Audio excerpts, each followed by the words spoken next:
7 आज के लेक्चर का आगाज करते हैं। लेक्चर 5 आज हम कंसेप्ट क्या डिस्कस करने जा रहे हैं, टाइप्स ऑफ कंपनीज। देखिए कंपनी लॉ हमने पढ़ना है ना, तो ऐसा लॉ जो कंपनीज पे एप्लीकेबल होता है।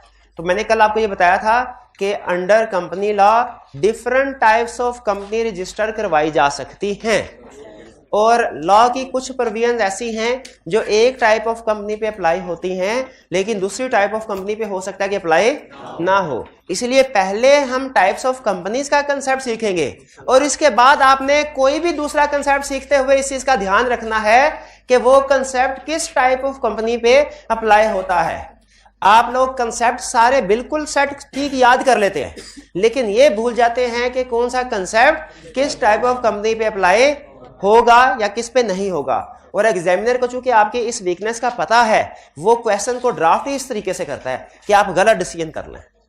ठीक है, तो पहले हमने टाइप्स ऑफ कंपनी को सीखना है, फिर उसके बाद खास तौर पे कोई भी नया कंसेप्ट जब सीखेंगे तो आपने ये चीज चेक करनी है कि ये कंसेप्ट कौन सी टाइप ऑफ कंपनी पे अप्लाई होता है। क्लियर? और कोई क्वेश्चन? अच्छा, कोई क्वेश्चन पूछना चाहते हैं तो पूछ लीजिए। कल के लेक्चर में से कोई क्वेश्चन, टाइप्स ऑफ कंपनी हमने शायद एक दो कल पढ़ भी लिए थे, कोई क्वेश्चन पूछना चाहते हो बेफिक्र होकर पूछे।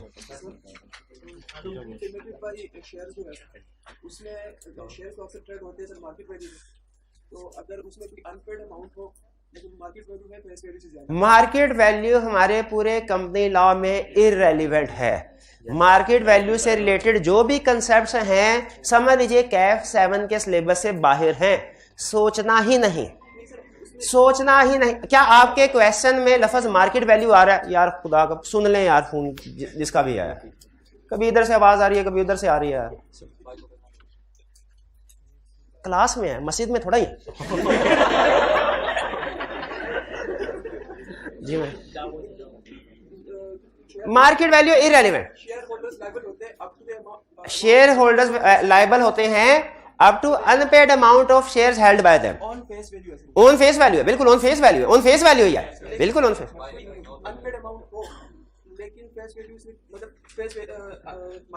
मार्केट वैल्यू नहीं बोलने का, मार्केट वैल्यू नहीं बोलना। मार्केट पूरे लॉ में किसी जगह पे मार्केट वैल्यू का लफ्ज नहीं। और कोई क्वेश्चन? और कोई क्वेश्चन? शुरू में तो बिल्कुल भी नहीं। और भाईजान आप हर कंसेप्ट में मार्केट वैल्यू को ऐड कर देंगे फिर। अच्छा दूसरा, हाँ वो पूछे शाबाश। किसी शेयर होल्डर ने अपने शेयर किसी और को सेल कर दी, हाँ जी, उसकी अनपेड अमाउंट रहती है लेकिन कंपनी को उसकी कोई अनपेड अमाउंट नहीं है, तो इस केस में कोई लायबिलिटी है? कंपनी को उसकी कोई अनपेड अमाउंट नहीं। एक मिनट, मैं इनका क्वेश्चन थोड़ा रीफ्रेज कर देता हूँ, रीफ्रेज। अच्छा, आपने कभी देखा है गाड़ी एक प्रॉपर्टी है? अच्छा, एक लफ्ज था प्रॉपर्टी, याद आ गया, हाँ, बल्कि उस एक और कंसेप्ट, शाबाश। काउंटिंग मैंने आपको ये बताया था कि सम टाइम कुछ टर्म्स का मतलब एक सब्जेक्ट में कुछ और होता है और दूसरे सब्जेक्ट में कुछ और। ठीक है, एक लफ्ज है प्रॉपर्टी। इसका मतलब क्या है? अकाउंटिंग में इसका मतलब होता है लैंड एंड बिल्डिंग। लेकिन याद रखें कंपनी लॉ में जहां कहीं लफ्ज प्रॉपर्टी आएगा इसका मतलब है ऑल एसेट्स, हर एसेट। यानी इवन कंपनी लॉ जहां पे कहीं लफ्ज इस्तेमाल करेगा ना प्रॉपर्टी ऑफ द कंपनी, इसमें इन्वेंट्री भी शामिल होगी, इसमें डेटर्स भी शामिल होंगे। तो लॉ में लफ्ज प्रॉपर्टी का मतलब एवरी एसेट्स हुआ करेगा, ये ध्यान में रखिएगा। तो लॉ में एक जगह पे लाइन लिखी है। अब ये मुझे बताइए कि आप ये लाइन से मुतमिन है? इस लाइन से वो कहता है share is a form of property. Agree करते हैं? हालांकि लैंड एंड बिल्डिंग तो नहीं है लेकिन एसेट तो है। आपको पता है शेयर के साथ एसेट्स होते हैं, बिल्कुल ठीक है, share is a form of. अच्छा, अब इनका क्वेश्चन ये है कि सर शेयर के साथ कल हमने दो कंसेप्ट पढ़े थे। एक ये कंसेप्ट पढ़ा था कि शेयर जो होता है ना किसी भी कंपनी का, उसके साथ कुछ राइट्स भी अटैच होते हैं, right to receive dividend, to attend AGM, to vote, voting rights in AGM, बिल्कुल ठीक, जनरल मीटिंग में, किसी भी जनरल मीटिंग में। उनका सर राइट्स, लेकिन लायबिलिटीज भी तो अटैच हो सकती हैं अगर वो अनपेड है। बिल्कुल, शेयर के साथ लायबिलिटी भी हो सकती है अटैच अगर वो। कहता है सर ये तो राइट्स लायबिलिटी वाला एक और कंसेप्ट आपने डिस्कस किया था, शेयर्स आर ट्रांसफरेबल। वो एक पर्सन से दूसरे पर्सन को सेल भी किए जा सकते हैं, गिफ्ट भी दिए जा सकते हैं, इनहेरिटेंस, डेथ के केस में आगे ट्रांसफर भी हो सकते हैं। क्वेश्चन ये है अगर एक शेयर अनपेड है और उसको ट्रांसफर किया जाता है, क्या सिर्फ उसके राइट्स ट्रांसफर होंगे या लाइबिलिटी भी? शाबाश, राइट्स और लाइबिलिटीज दोनों ट्रांसफर होंगे। शेयर्स आर ट्रांसफरेबल, ये हमने पढ़ दिया था ना कल।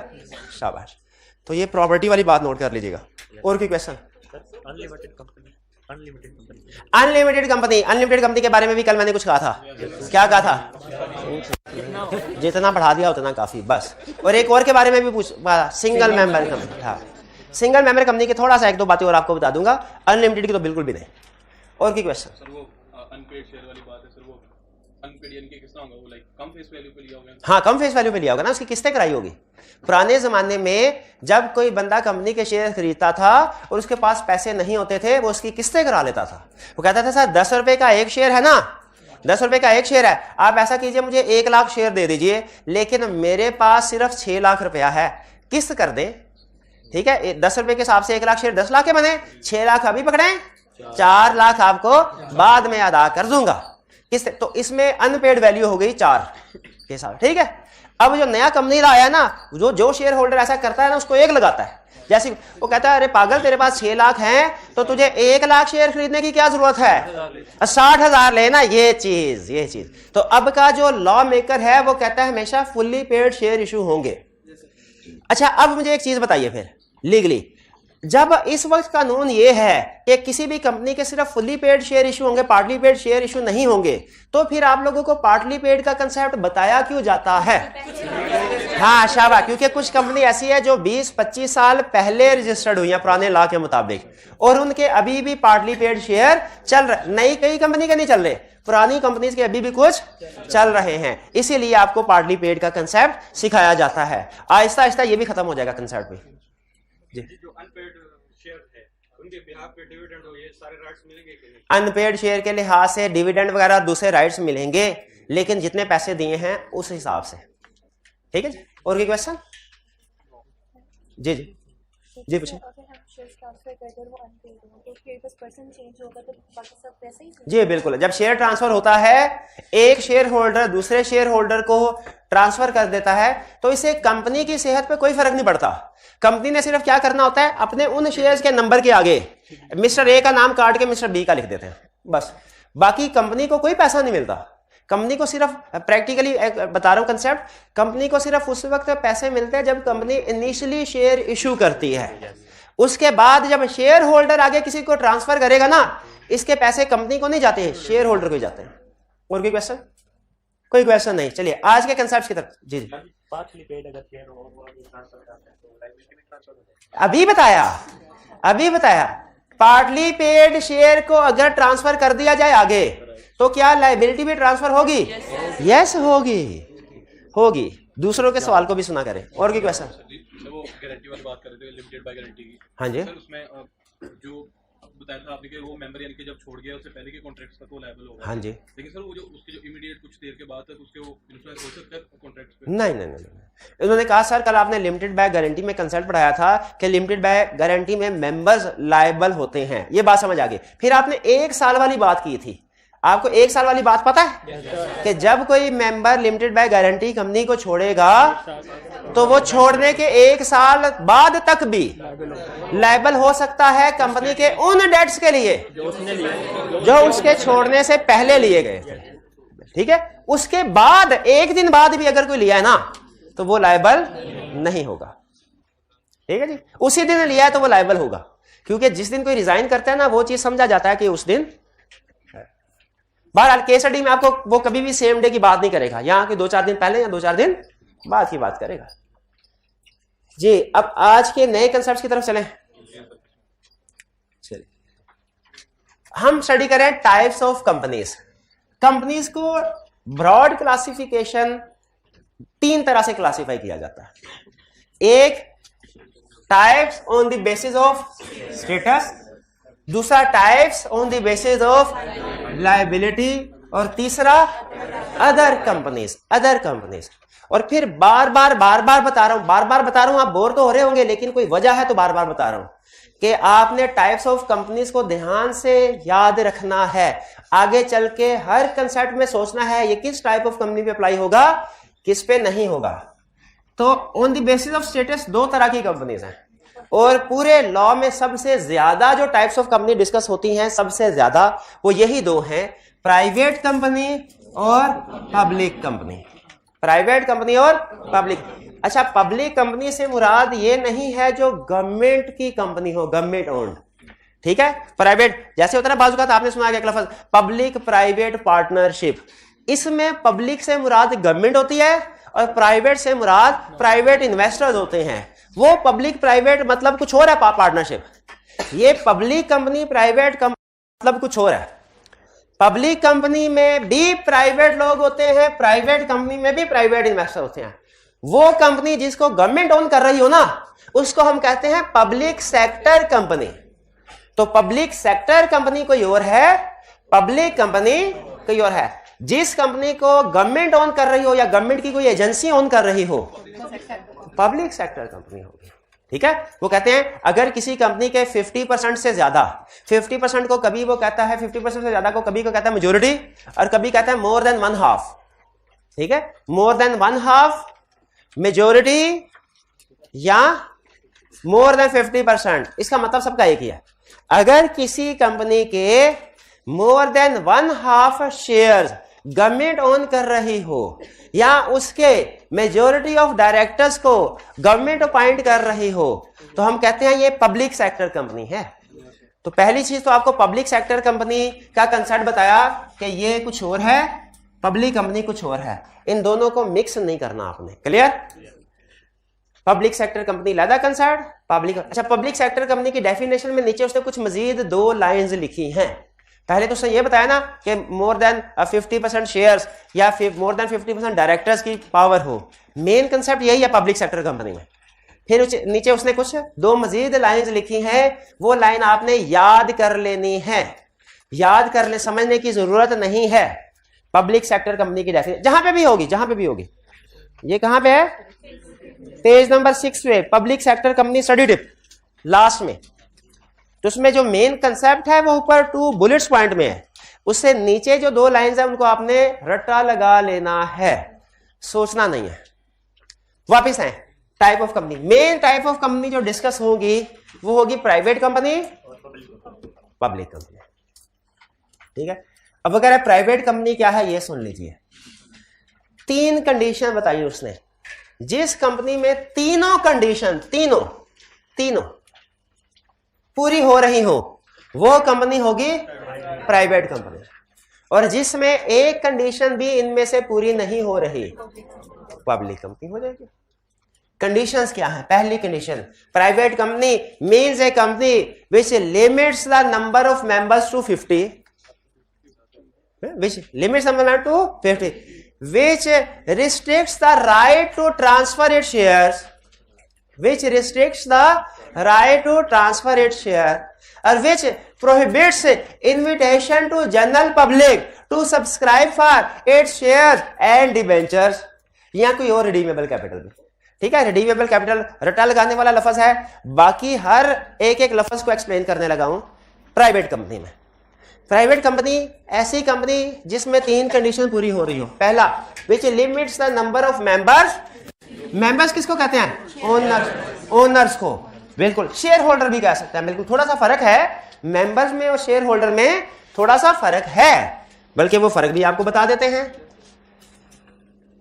एक कंपनी लिमिटेड बाय शेयर है, उसके मालिक को क्या कहेंगे? Share holder. एक कंपनी लिमिटेड बाय गारंटी है, उसका शेयर कैपिटल है ही नहीं, उसके मालिक को क्या कहेंगे? मेंबर, ठीक है।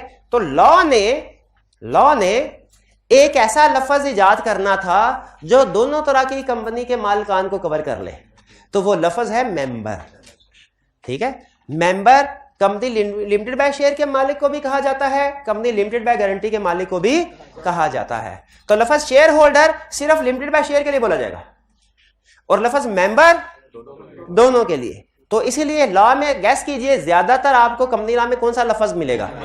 मेंबर, शेयर होल्डर नहीं। हाँ, अगर कोई कंसेप्ट सिर्फ कंपनी लिमिटेड बाय शेयर पे अप्लाई होता है ना, तो लॉ वहां पे वर्ड यूज करेगा शेयर होल्डर। और अगर कोई concept company limited by share और लिमिटेड बाय गारंटी दोनों पे अप्लाई होता है, मेंबर, ठीक है जी। तो यहां पे क्या कह रहा है कि प्राइवेट कंपनी ऐसी कंपनी है which limits the number of members to 50, जिसमें मैक्सिमम मेंबर्स की तादाद कितनी है 50, मैक्सिमम, मिनिमम 1 मैक्सिमम 50। पार्टनरशिप में मैक्सिमम कितनी थी 20, और प्राइवेट कंपनी में मैक्सिमम कितनी है 50। लेकिन इसमें 2 ट्विस्ट हैं। कहता है इस 50 को कैलकुलेट करते हुए आपने इंप्लॉइज को नहीं गिनना, इंप्लॉइज को नहीं गिनना, और जॉइंट ओनर्स को 1 गिनना है। ये जॉइंट ओनर्स क्या होते हैं? जॉइंट ओनर्स आपने बी लॉ में कंसेप्ट पढ़ा होगा, जॉइंट प्रोमिसर्स। तो बताइए जॉइंट प्रोमिसर अगर 4 हैं तो हम उसे पार्टी एक कंसीडर करेंगे कि 4 पार्टी? तो बात बात ऐसा होता है, कुछ प्रॉपर्टी है ना वो एक से ज्यादा लोगों के नाम होती है, ठीक है। जैसे फर्ज कीजिए अगर बाप है, उसके 3 बच्चे हैं और बाप की डेथ हो गई, तो उसकी प्रॉपर्टी जो है उसके मालिकान कौन है? उसके तीनों बच्चे, उसके तीनों बच्चे। अब लॉ यहां पे कहता यह है, फर्ज कीजिए अगर एक कंपनी में शेयर इशू किए और उसके शेयर होल्डर है जॉइंट, वो है 2 जॉइंट शेयर होल्डर है, तो हम उसको 1 मेंबर कंसीडर करेंगे 2। लॉ कहता है इस 50 को काउंट करने के लिए आपने उसे 1 पार्टी कंसीडर करना है 4 लोग, लेकिन आपने इनको एक joint share holder will be considered 1, joint share holder will be considered. तो इस 50 के अंदर 2 ट्विस्ट हैं। पहला ट्विस्ट क्या है? इंप्लॉइज को काउंट नहीं करना, एक्सक्लूडिंग इंप्लॉइज है 50। और दूसरा क्या है? अगर जॉइंट शेयर होल्डर है तो उसे 1 कंसीडर। तो यानी प्राइवेट कंपनी में मेंबर्स की मैक्सिमम तादाद कितनी है? अच्छा, इसका दूसरा मतलब पता क्या है? अगर मेंबर की तादाद 53 हो गई ना, तो इसको पब्लिक कंपनी में कन्वर्ट करना पड़ेगा, ठीक है। ये उसने बताया नहीं, लेकिन अंडरस्टूड है कि इनमें से कोई भी कंडीशन अगर आपने उलट करनी है ना, तो आपको पब्लिक कंपनी बनना पड़ेगा। आगे चलते हैं। लिमिट का मतलब समझ आ गया? अच्छा, एक लफ्ज है रिस्ट्रिक्ट, एक है प्रोहिबिट, दोनों में फर्क है। प्रोहिबिट का मतलब है मना कर दिया, काम नहीं हो सकता, मतलब नहीं हो सकता। रिस्ट्रिक्ट का मतलब मना किया है लेकिन कंडीशन के साथ, कंडीशन के साथ रिस्ट्रिक्शन लगा दी, कोई पाबंदी लगा दी कोई, ठीक है।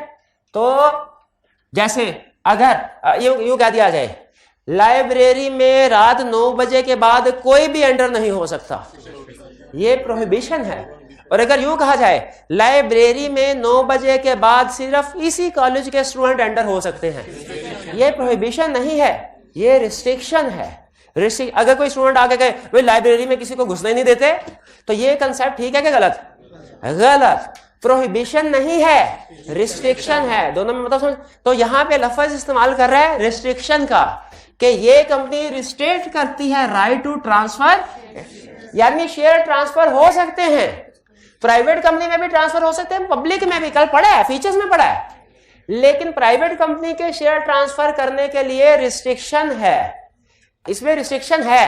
पब्लिक कंपनी में कोई रिस्ट्रिक्शन नहीं, फ्री ट्रांसफर, इधर ट्रांसफर ऑफ शेयर होगा फ्री, इधर होगा रिस्ट्रिक्शन। अब आपके जहन में सवाल आ रहा होगा रिस्ट्रिक्शन क्या है? रिस्ट्रिक्शन ये है कि अगर प्राइवेट कंपनी ने किसी ने शेयर ट्रांसफर करने हैं ना, तो पहले वो एग्जिस्टिंग शेयर होल्डर से पूछेगा भाई आप में से किसी ने खरीदना है, एग्जिस्टिंग से पूछे बगैर बाहर शेयर नहीं बेच सकते। जबकि पब्लिक कंपनी है तो उसका शेयर होल्डर किसी को भी चाहे तो बेच सकते, दूसरों से पूछने की जरूरत नहीं है। फर्क समझ आया? रिस्ट्रिक्शन में, रिस्ट्रिक्ट और प्रोहिबिट में फर्क समझ आ गया? और इसमें रिस्ट्रिक्शन है क्या शेयर्स की, वो भी समझ।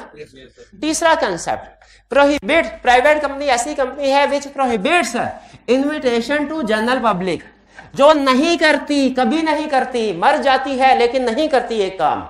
क्या काम नहीं करती? जनरल पब्लिक को इनवाइट नहीं करती। किस लिए इनवाइट नहीं करती? कि वो उसके शेयर्स को बाय करे, शेयर्स को बाय करे, ये इनवाइट नहीं करती। चलते लेक्चर में नहीं बोलने का, एंड पे जब पूछूंगा कोई सवाल है तो फिर पूछने का, ठीक है। तो prohibits invitation to general public to subscribe for it's.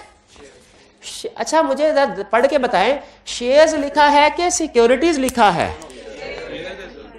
Shares लिखा है कि सिक्योरिटीज लिखा है? कोई सिक्योरिटीज कह रहा है, कोई शेयर कह रहा है। अच्छा, अब ना कुछ छोटे छोटे अल्फाज होते हैं, अगर आपको उनका मतलब पता होना कंसेप्ट बड़ी आसानी से समझ आ जाता है, और अगर मतलब ना पता होना तो कंसेप्ट आपको लगता है कि समझ आ गया लेकिन वो गलत समझ आ रहा होता है। तो मैंने एक लफ्ज प्रॉपर्टी एक्सप्लेन किया, अब और लफ्ज एक्सप्लेन कर रहा हूं, इसको गौर से समझना है आपने। हाँ जी बिल्कुल, और वो लफ्ज है हमारा सिक्योरिटी का। सिक्योरिटी का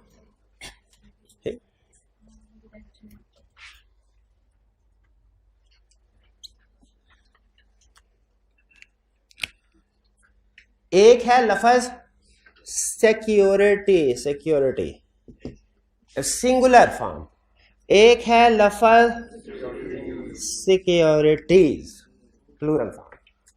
लॉ में हमारे सीला में दोनों अल्फाज यूज हुए हैं, दोनों का मतलब इंटायरली डिफरेंट। लफ्ज सिक्योरिटी का मतलब जब आप कोई चीज उधार लेंगे, लोन लेंगे किसी बैंक से, जमानत के तौर पे क्या रखवाते हैं, वो है सिक्योरिटी। ठीक है, वो हमारा एक लोन वाला चैप्टर आएगा उसमें यूज होगा। ठीक है, जो हमारा शेयर्स वाला चैप्टर है इसमें लफ्ज यूज होता है सिक्योरिटीज। सिक्योरिटीज का मतलब क्या होता है? सिक्योरिटीज का मतलब है वो पीस ऑफ पेपर जो आप लोगों को इशू करते हैं और बदले में उनसे पैसे वसूल करते हैं। ये पीस ऑफ पेपर इस बात का सबूत होता है कि आपने लोगों से पैसे लिए हैं और ड्यू डेट पे अदा करने हैं। ठीक है, सिक्योरिटीज की दो टाइप्स हैं, सिक्योरिटीज की दो टाइप्स हैं, एक शेयर्स, शेयर्स और एक डिबेंचर। जब किसी कंपनी ने पैसे इकट्ठे करने होते हैं ना, तो या तो वो लोगों से कैपिटल में इन्वेस्टमेंट करवाती है या लोगों से उधार लेती है। अगर कैपिटल में इन्वेस्टमेंट करवाए तो पैसे लेके क्या इशू करेगी? शेयर। और अगर लोन के तौर पे पैसे ले, बज़ाहिर शक्ल सूरत दोनों की सेम होती है। जैसे आपको बताया था प्लॉट वाली एग्जांपल के साथ कटिंग करवा के, उसी तरीके से शेयर बनते हैं, उसी तरीके से डिबेंचर बनते हैं। फर्क सिर्फ यह है कि शेयर्स के ऊपर लिखा होता है अगर प्रॉफिट हुआ तो आपको डिविडेंड मिलेगा, वरना कोई डिविडेंड नहीं मिलेगा। जबकि डिबेंचर के ऊपर लिखा होता है आपको प्रॉफिट हो या ना हो 6% पर एनम इंटरेस्ट मिलता रहेगा। ये फर्क समझ आया शेयर और डिबेंचर में? ठीक है। अच्छा, अगर कोई कंसेप्ट सिर्फ शेयर्स पे, अब मैं लॉ की ना आपको उसका मिजाज समझा रहा हूं, अगर कोई कंसेप्ट सिर्फ शेयर्स पे अप्लाई होता है तो लॉ, कंपनी लॉ में क्या लफ्ज इस्तेमाल होगा? शेयर्स। अगर कोई कंसेप्ट सिर्फ डिबेंचर पे इस्तेमाल होता है और अगर कोई कंसेप्ट दोनों पे अप्लाई होता है तो वर्ड क्या यूज होगा? सिक्योरिटीज।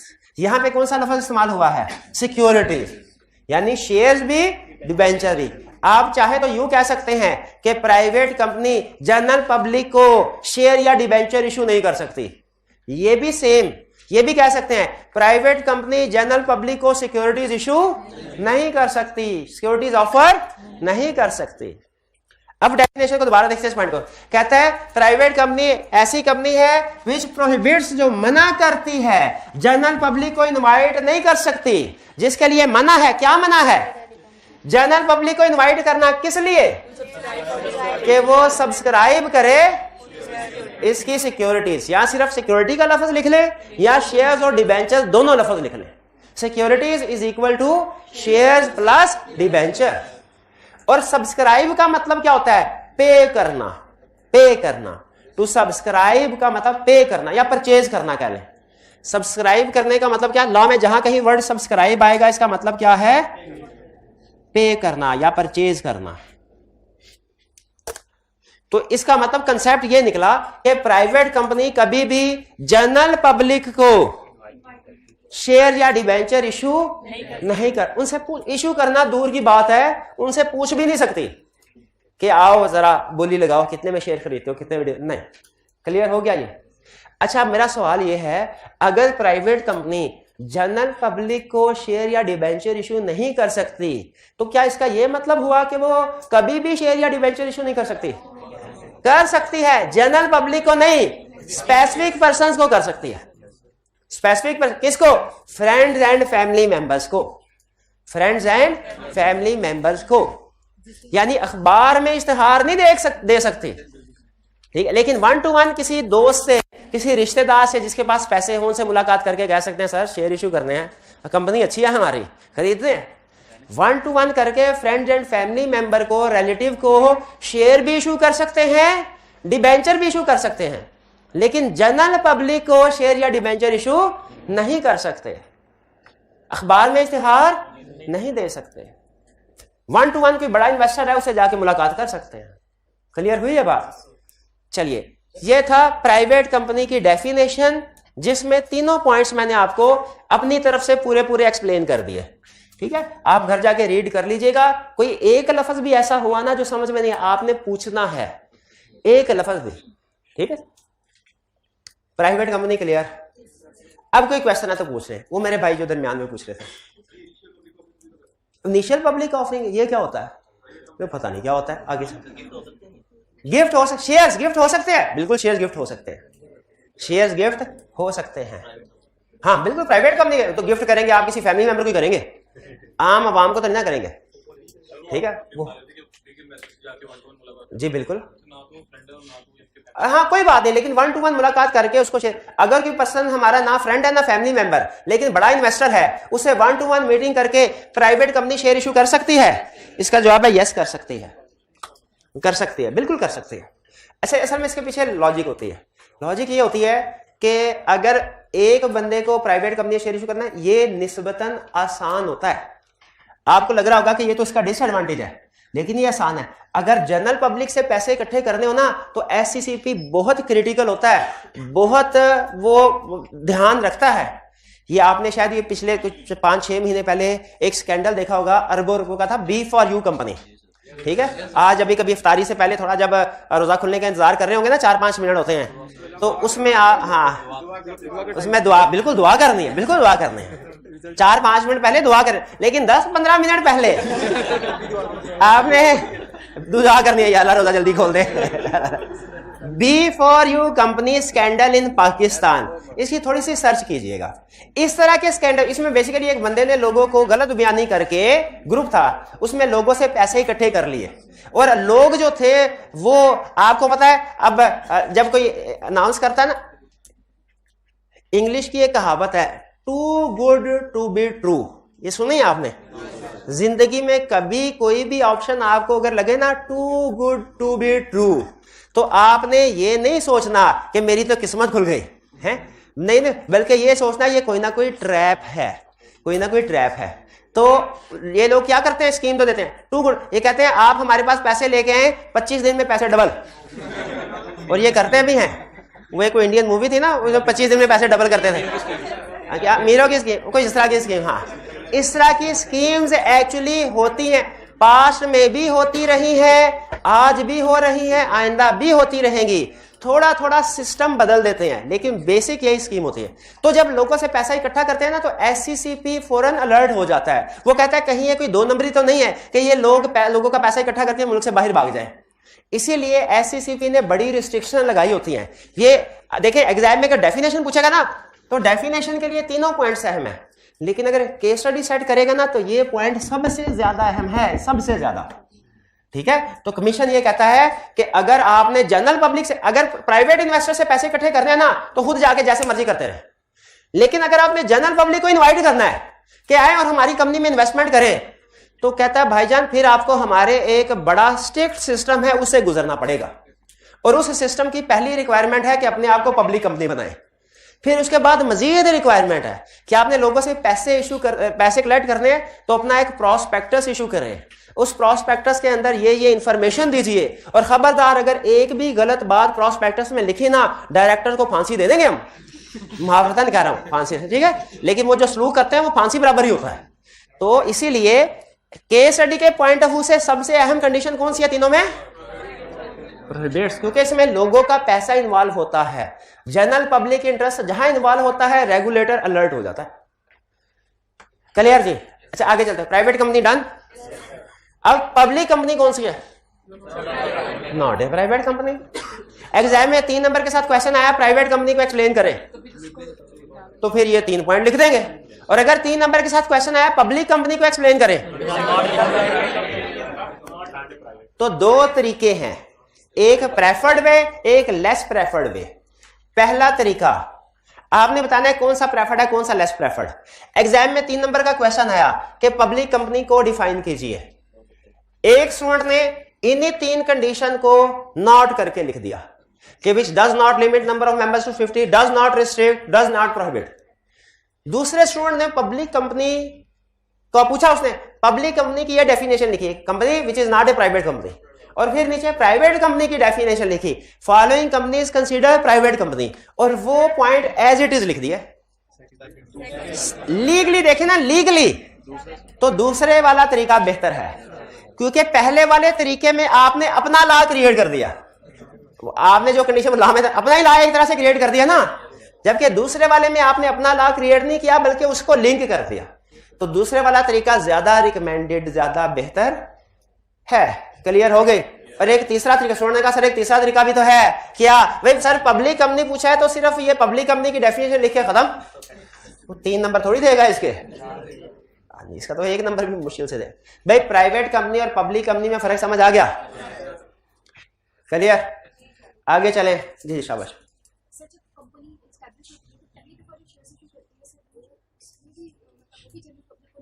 जब कोई कंपनी इनकॉर्पोरेट होती है या रजिस्टर्ड होती है, लफ्ज इनकॉर्पोरेट का मतलब रजिस्टर्ड होती है, तो क्या वो फर्स्ट टाइम भी जनरल पब्लिक को इशू नहीं कर सकती? जो कंपनी इनकॉर्पोरेट हुई है वो प्राइवेट कंपनी हुई है कि पब्लिक के तौर पे? प्राइवेट के तौर पे ना वो पहली दफा इशू करे तो जनरल पब्लिक को इशू कर सकती है, ना वो सब्सिक्वेंटली। और अगर जो कंपनी इनकॉर्पोरेट हुई है वो पब्लिक कंपनी है, वो पहली दफा भी कर सकती है, बाद में भी कर सकती है। क्लियर जी? अच्छा, अब आगे प्राइवेट कंपनी की टाइप्स हैं। प्राइवेट कंपनी की 2 टाइप, एक ऐसी कंपनी जो सिर्फ एक मेंबर के साथ है, और एक वो कंपनी जो एक मेंबर से ज्यादा है। एक मेंबर वाली कंपनी को कहते हैं सिंगल मेंबर कंपनी, और एक से ज्यादा वाली को कहते हैं।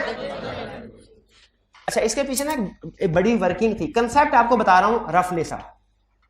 अगर कोई सोल प्रोप्राइटर अपनी लायबिलिटी लिमिटेड करना चाहे तो ये टाइप ऑफ कंपनी उसके लिए इजाद हुई है।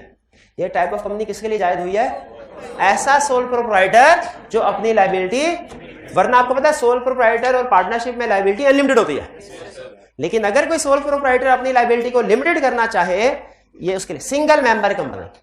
सिंगल मेंबर कंपनी हमेशा प्राइवेट ही होगी, ठीक है जी। और other than single member company कौन सी है? जिसके मेंबर्स की तादाद 2 से ज्यादा है। क्लियर? अच्छा, सिंगल मेंबर कंपनी में 1-2 बातें सुन लें। इसका मेंबर एक हो, वही इसका डायरेक्टर भी होगा, चला भी वही हो रहा होगा, एम्प्लॉइज और होंगे, लेकिन मेजर जो है कंट्रोल सारा ओनर और डायरेक्टर, ठीक है। इसके लिए जरूरी होता है कि एक ट्रस्टी को अपॉइंट करे, और कोई पोजीशन को अपॉइंट करे ना करे, ट्रस्टी को अपॉइंट करे। क्यों भला? क्योंकि मौत किसी भी वक्त आ सकती है, क्योंकि मौत किसी भी वक्त आ सकती है। मैं लेक्चर दे रहा हूं, क्या लेक्चर देते देते मौत आ सकती है मुझे? बिल्कुल आ सकती है, ठीक है, वाइस वर्सा। तो सिंगल मेंबर कंपनी में जो ओनर या डायरेक्टर है, वो चूंकि उसकी डेथ हो सकती है किसी भी वक्त, तो वो एक ट्रस्टी को अपॉइंट कर जाता है कि अगर मेरी डेथ हुई ना, तो मेरे जितने भी शेयर्स हैं, ये मेरे वाली वारिस जो है ना पीछे, इसको ट्रांसफर कर देना। ट्रस्टी का काम, अब ट्रस्टी का काम क्या है? उसके मरने का इंतजार करना। जैसे ही वो मरा, ट्रस्टी ने क्या करना है? उसके सारे शेयर्स उसके वाली वारिस को ट्रांसफर कर। अब यहां पे कहानी में है ट्विस्ट। अगर तो वाली वारिस एक ही है तो ट्रस्टी ने ट्रांसफर किया, कहानी खत्म। अगर वाली वारिसान की तादाद 1 से ज्यादा है तो फिर शेयर ट्रांसफर होंगे और शाबाश, तो वो सिंगल मेंबर कंपनी नहीं रहेगी, बल्कि उसे क्या करना पड़ेगा? Other than single member company में कन्वर्ट करना पड़ेगा। भाई फर्क समझ आया दोनों में? चलिए, अच्छा ये लाइन तो आपको बताने की जरूरत नहीं, क्या लिखा हुआ है कि प्राइवेट, ये चाहे सिंगल मेंबर कंपनी हो चाहे other than, can not offer shares to. ये क्लियर हो गया? आगे चल, दूसरी कंपनी कौन सी है? जैसा प्राइवेट कंपनी की 2 टाइप्स है ना फर्दर, उसी तरह पब्लिक कंपनी की भी 2 टाइप्स हैं फर्दर। बहुत अहम कंसेप्ट केस स्टडी के पॉइंट ऑफ व्यू से। पब्लिक कंपनी की भी 2 टाइप्स हैं, एक अनलिस्टेड कंपनी, एक listed company. Listed company, Pakistan में कंपनीज की तादाद तो बहुत ज्यादा है, ठीक है, लेकिन लिस्टेड कंपनीज की तादाद कम है। लिस्टेड कंपनीज उन कंपनीज को कहते हैं जिनके शेयर पाकिस्तान स्टॉक एक्सचेंज में लिस्टेड होते हैं। जहां तक मेरी अंडरस्टैंडिंग है, लास्ट टाइम जब मैंने देखा था कुछ 3-4 महीने पहले एक एक्सरसाइज कर रहा था, तो स्टॉक एक्सचेंज में सारी कंपनीज का रिकॉर्ड इकट्ठा करना था। लगभग जहां तक मुझे याद है 600 के करीब लिस्टेड कंपनीज थी, 600 के, लेकिन अनलिस्टेड कंपनी बहुत ज्यादा है। लिस्टेड कंपनी का फायदा पता क्या होता है कि लिस्टेड कंपनी करवाने से उसके शेयर्स की सेल परचेज बहुत आसान हो जाती है। आप 5 सेकंड्स के अंदर अंदर, अगर आपने ब्रोकर अकाउंट खुलवाया, ब्रोकर के साथ अकाउंट खुलवाया, 5 सेकंड के अंदर अंदर किसी भी लिस्टेड कंपनी के शेयर्स खरीद भी सकते हैं, बेच भी सकते हैं, और इसके लिए आपको स्टॉक एक्सचेंज जाने की जरूरत भी नहीं है। ठीक है, सुबह शायद वो 9:30 स्टार्टिंग टाइम होता है, कोई 3:30 बजे तक चलता है। इस टाइम में आप किसी भी वक्त विद इन सेकेंड्स किसी भी लिस्टेड कंपनी के शेयर्स खरीद भी सकते हैं, किसी से पूछने की जरूरत भी नहीं है, ना खरीदने के लिए ना बेचने के लिए। आसानी है कि नहीं? लेकिन ये आसानी सिर्फ लिस्टेड कंपनी के लिए है। ठीक है, तो जब आप कोई पब्लिक कंपनी बनाते हैं तो पब्लिक कंपनी बनाने के बाद आपका अगला डिसीजन होता है इसे स्टॉक एक्सचेंज पे लिस्ट करवाऊं या ना करवाऊं। ठीक है, स्टॉक एक्सचेंज पे लिस्ट करवाऊं। अगर तो आप कहते हैं कि स्टॉक एक्सचेंज पे मैंने लिस्ट करवाने हैं शेयर्स, तो फिर पब्लिक कंपनी भी होगी और आपको स्टॉक एक्सचेंज के साथ रजिस्ट्रेशन भी करवानी पड़ेगी, लिस्टेड कंपनी में भी कन्वर्ट करना पड़ेगा। क्लियर हुई है बात? ठीक है, लिस्टेड कंपनी। और अगर आप कहते हो पब्लिक कंपनी तो है लेकिन मैंने स्टॉक एक्सचेंज में लिस्टिंग नहीं करवानी, तो फिर ना करवाएं। ऐसी कंपनी को क्या कहेंगे? अनलिस्टेड। क्लियर? यहां पे जहन में एक सवाल पैदा होता है, अगर ये कंपनी जनरल पब्लिक को शेयर इशू नहीं करना चाहती, स्टॉक एक्सचेंज में शेयर लिस्ट नहीं करवाना चाहती, तो उसने अपने आप को पब्लिक कंपनी क्यों बनवाया, प्राइवेट क्यों नहीं कर दिया? याद रखें, ये इशू करेगी, अनलिस्टेड कंपनी ने शेयर इशू नहीं किए होते, लेकिन इसके पास ऑप्शन होती है, ये जब चाहे शेयर इशू कर सकती है, कर सकती है। ठीक है, जैसे पब्लिक अनलिस्टेड कंपनी है ना, इसने अगर जनरल पब्लिक को शेयर इशू करने हैं, इसे सिर्फ पाकिस्तान स्टॉक एक्सचेंज में जाकर रजिस्ट्रेशन करवानी पड़ेगी। लेकिन अगर प्राइवेट कंपनी ने शेयर इशू करने हैं ना, तो इसे 2 स्टेप करने पड़ेंगे। स्टेप नंबर 1, रजिस्ट्रार के पास जाके प्राइवेट से पब्लिक में कन्वर्ट करवाना पड़ेगा, और जब रजिस्ट्रार के पास कन्वर्जन हो जाएगी फिर पाकिस्तान स्टॉक एक्सचेंज जाके लिस्ट करवाना पड़ेगा। तो प्राइवेट कंपनी ऐसी है जिसने शेयर जनरल पब्लिक को ऑफर कर ही नहीं सकती, और पब्लिक कर सकती है। पब्लिक की 2 टाइप्स, अगर तो ऑफर कर सकती है लेकिन अभी किए नहीं, जनरल पब्लिक को शेयर ऑफर कर सकती है, किए नहीं तो अनलिस्टेड है, और अगर शेयर इशू कर दिए हैं लिस्टेड। फर्क समझ आ रहा है? नहीं, मुश्किल हो रही है। ये कंपनी ना अब शेयर इशू किए ना फ्यूचर में कर सकती है, ये अभी शेयर इशू नहीं किए हुए फ्यूचर में कर सकती है, ये शेयर इशू कर चुकी है। क्लियर हुई है बात? लिस्टेड और अनलिस्टेड में फर्क समझ आ गया? आ गया। अनलिस्टेड रजिस्टर्ड होगी लेकिन रजिस्ट्रार के पास होगी, पाकिस्तान स्टॉक एक्सचेंज में नहीं होगी, पाकिस्तान स्टॉक एक्सचेंज में नहीं होगी। अच्छा सुन ले, अब आप कंसेप्ट को आगे लेके जा रहे हैं, मैं भी आपके कंसेप्ट के लिहाज से चल रहा हूं। ठीक है, टाइम कितना रह गया मेरे पास? सुन ले, ये कंपनी, सवाल दोबारा पूछिए। जब ये इशू करेगी शेयर तो तब इसको रजिस्टर करवाना। हाँ, तो इशू करेगी अनलिस्टेड कंपनी, गौर से सुनिएगा, अनलिस्टेड कंपनी अगर शेयर इशू करेगी इसे अपने आप को लिस्टेड करवाना पड़ेगा। It depends. अगर अनलिस्टेड कंपनी अपने फ्रेंड्स एंड फैमिली मेंबर को ही शेयर इशू करती है तो इसे लिस्ट करवाने की जरूरत नहीं, और अगर इस कंपनी ने जनरल पब्लिक को शेयर इशू करने हैं फिर इसे लिस्ट करवाना पड़ेगा। क्लियर? यानी सुनिए सुनिए, ये कंपनी सिर्फ फ्रेंड एंड फैमिली को शेयर इशू करेगी, जनरल पब्लिक को नहीं करेगी। ये कंपनी फ्रेंड्स एंड फैमिली को भी कर सकती है, जनरल को भी कर सकती है। अगर फ्रेंड्स एंड फैमिली को ही करना तो अनलिस्टेड, लेकिन अगर जनरल पब्लिक को करना है तो लिस्टेड में कन्वर्ट करना पड़ेगा। बात समझ आई? ये आपने ये वाली लाइन जरूर समझनी है। ये company can not share offer general public, ये कैन ऑफर लेकिन अभी किया नहीं है। इशू कैन कर सकती है लेकिन किया नहीं है, और ये कर चुकी है। क्लासिफिकेशन समझ आई? ये पूरे सीला में सबसे ज्यादा क्लासिफिकेशन यूज होगी प्राइवेट पब्लिक वगैरह। क्लियर? फिर इसके बाद on the basis of liability, ये तो हम पढ़ ही चुके हैं, कल पढ़ चुके हैं ना। पब्लिक क्या था? Limited by share, limited by guarantee और अनलिमिटेड। ठीक है जी। अच्छा, फिर है अदर टाइप्स। अदर टाइप्स में कितनी टाइप्स है? कौन कौन सी? होल्डिंग कंपनी, सब्सिडरी कंपनी और एसोसिएशन नॉट फॉर प्रॉफिट। तो ये कल कर लेते हैं, हमें कौन सी जल्दी है? एक दिन ये किया, एक दिन ये किया, अगले दिन वो कर लेंगे तो वो कर। लेकिन जाने से पहले आखिरी चीज, किताब के पहले सफे पे आए और इधर लिखे सवाल लिखे, सवाल सीन वाव अलिफ वा लाम साकिन सवाल लिखना है। नाम में क्या रखा है? क्या लिखें? नाम में क्या रखा है? ये पूरे कंपनी लॉ में कंसेप्ट काम आएगा जो लिखवाने लगा। नाम में क्या रखा है? इसके आगे लिखे जवाब, जीम वाव अलिफ वा बेसाकिन जवाब।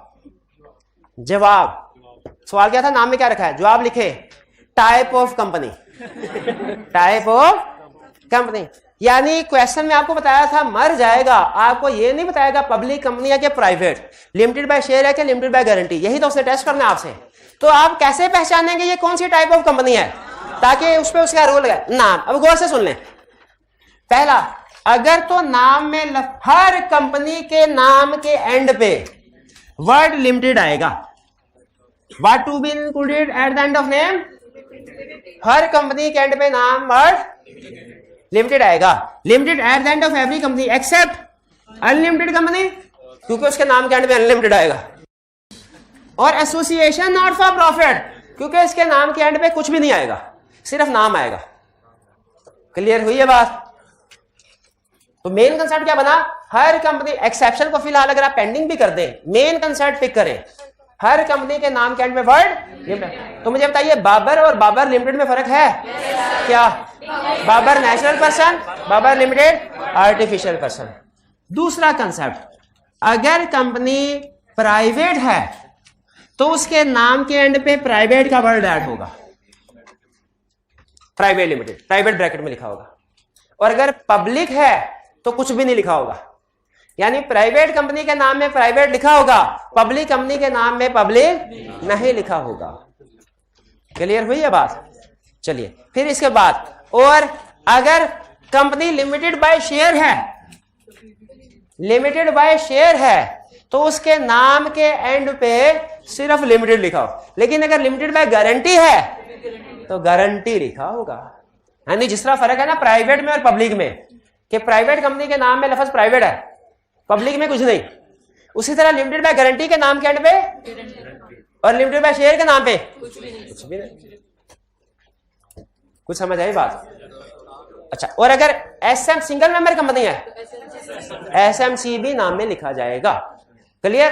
तो अगर आपको ये दो कंसेप्ट याद हो गए तो आप इस काबिल हो गए, दुनिया की किसी भी कंपनी का नाम आपके सामने आए आप उसका स्टेटस बता सकते हैं। और ये मैं आइंदा आने वाली केस स्टडी में आपसे प्रैक्टिस करवाऊंगा कि ये जो लिखा हुआ है पाकिस्तान टेलीकम्युनिकेशन कंपनी लिमिटेड,